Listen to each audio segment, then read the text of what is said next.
Welcome to this interview by Project Cargo Weekly. Our special guest of honor today is Mr. Joakim Laxåback. He is the head of department for KWH Logistics and also the CEO of Backman-Trummer in Finland. First and foremost, Joakim, welcome to this interview. Thank you. Thank you. Joakim, I always allow my interviewees to tell our viewers a little bit about their background in logistics. So also here, I would like to ask you, how come you got into logistics in the first place? Yes, I used to work for the forest industry in Finland, and as you know, we bring a lot of import raw wood from Russia and the Baltics, and I was in charge of that.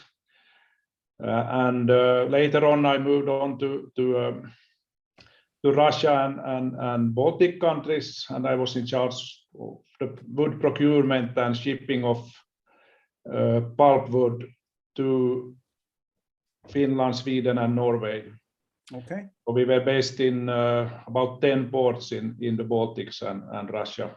Okay. So that is the background, and now I have been in charge for Rauhanheimo for close to 20 years. And in March this year, I moved to the mother company KWH Logistics, and I'm in charge of that now from March on. Okay, that's quite an impressive career. I would say Finland is, of course, famous for forest and wood industry, and certainly with your background, you know all the players there.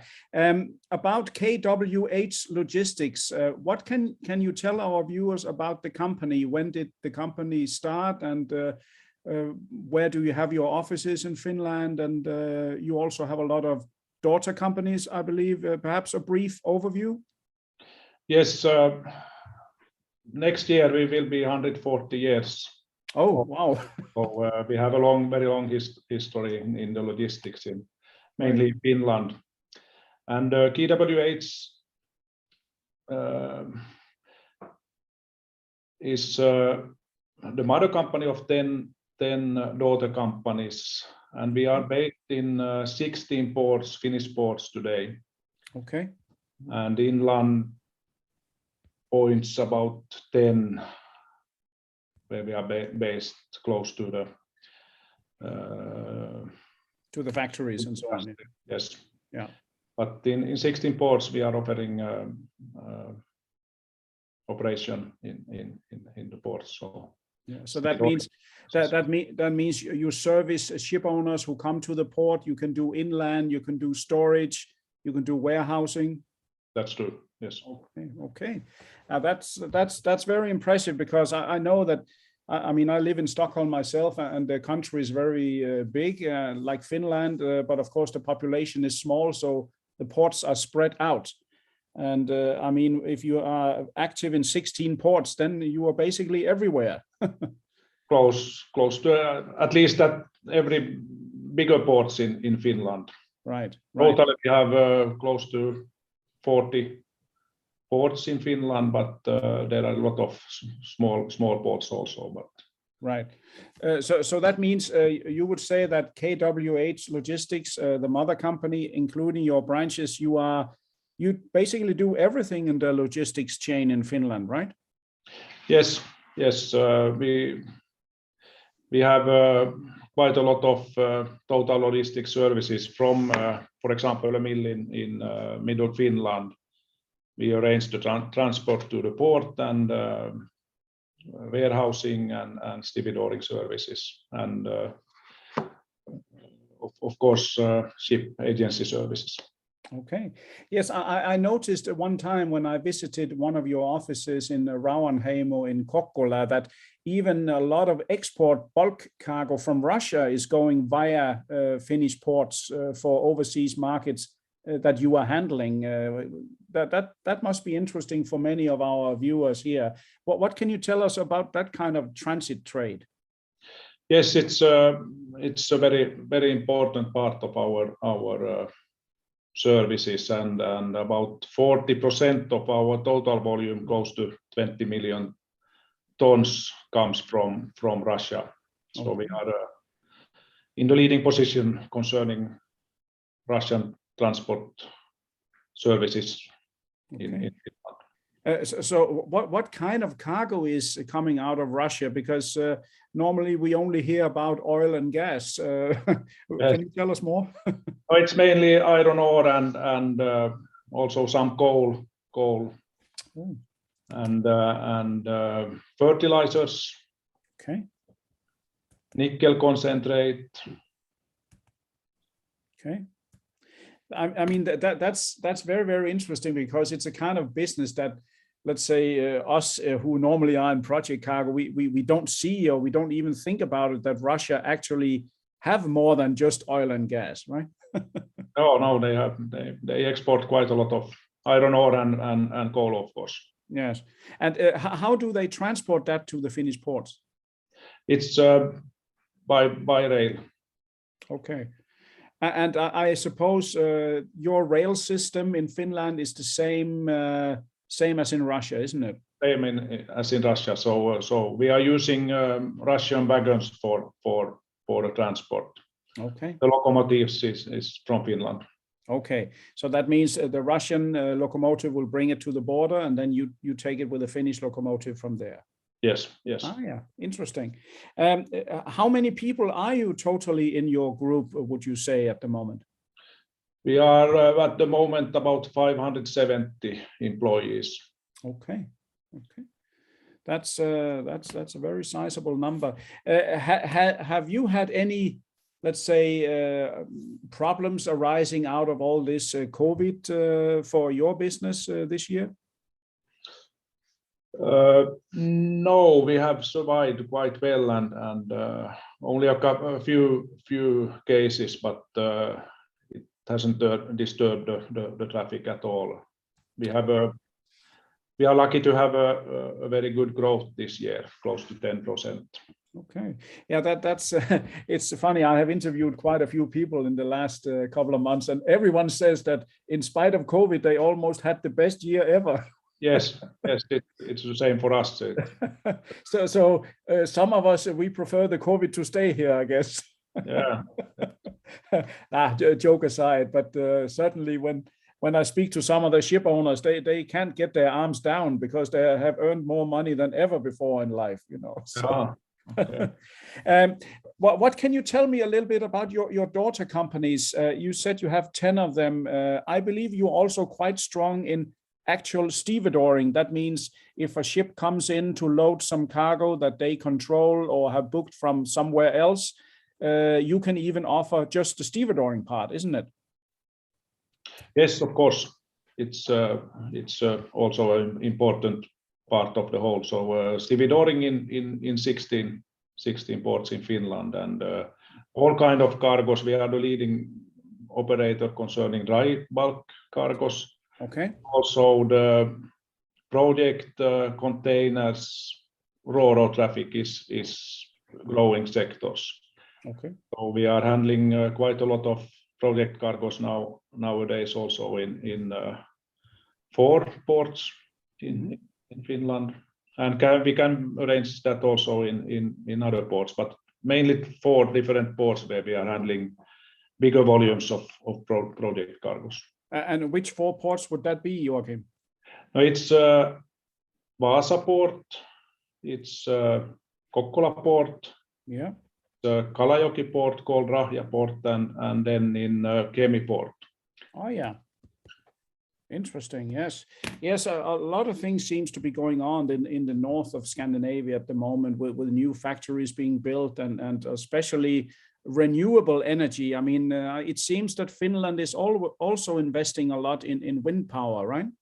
Yes, that's right, and most of the project cargos is windmills. Right.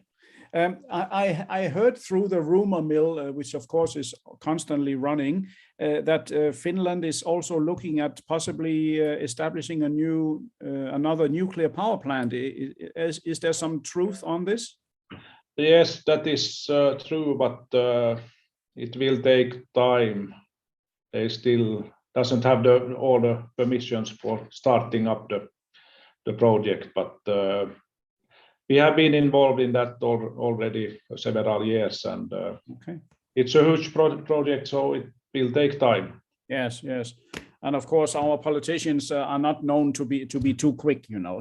So No, that's true. I think that's the same all over the world. No.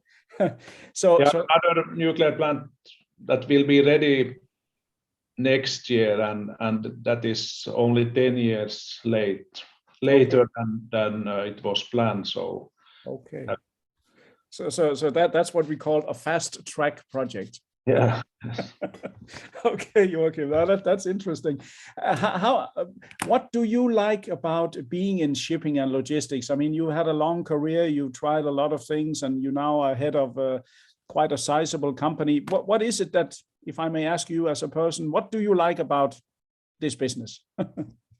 No, it's all, every day is something new. So it's very interesting business, and you get contact with all kind of sectors. It's the forest industry, it's the metal industry, it's Russia, and it's shipping companies, and the network is very wide. Yeah. So yeah. No, it's a good answer, and I must say I feel the same. What people sometimes when they ask, well, why are you doing a newsletter on shipping? Couldn't you do something else? No, because this is never boring, and there's always something new. But I guess we can say now that with all this problem in the supply chain, at least people now know that we are important, right? yes, that's true. Not like before, maybe. So about 600 people. Do you have any overseas offices in your group? We have in Moscow. We have an office, but that it's the only one outside Finland. Okay, I understand. And what is the job of your Russian office? It's mainly marketing and sales of our services in Finland. And that means to keep close to Russian counterparts and make sure that they use your services in Finland, of course. Okay. Interesting. Most of the decisions are made in Russia, and most of the customers are in Moscow. So it's the right place to be. Right. One of the final questions I have, just from an interesting thing here, KWH. Is that a family name, or is that two companies or three companies that have gone together, or where does the name come from? Yes, it's family names. It was the W comes from Vik, and H comes from Höglund, and Höglund is still the main owner of our company. I see. Okay, so basically it's family owned. It's family owned, yes. Okay, and that of course gives some advantages. You can act quickly, right? That's right. That's right. Yeah. Quick decisions, and it's a long-term business. Yeah. No. I must say I've only heard good words about you when I ask others if they know your company and some of your daughter companies. They all you seem to be well known in the market here in the north. So you've done something good. Yes, that's right. Yeah. Right. But listen, Joakim, I think this was basically most of the questions that came to my mind in this kind of relaxed interview, and I think our viewers now will know a lot more about you. And I think in a final stage here, with your branch offices, and you can do all kinds of port and logistics things in Finland, how do you view the year of 2022? What's in your crystal ball? No, we still think that it will be a very good year for us, and we have budgeted about 10% growth also next year. Okay, fantastic. That's I think with that note, I can only say that's a positive way to end the year when you have that kind of growth prospects. Very good. Joakim, I want to say formally thank you very much for joining this interview. Thank you, Bo. Thank you. It was nice to be here. Absolutely, always welcome. And to all our listeners, viewers, and readers from around the world, this was yet another great interview, of course, by Project Cargo Weekly. And our special guest of honor has been the head of KWH Logistics Group in Finland, and also the CEO of Backman-Trummer. So we thank him for joining, and to every one of you, wishing you a very Merry Christmas, and stay tuned in the new year, where we will publish again on the 13th of January. Thank you very much.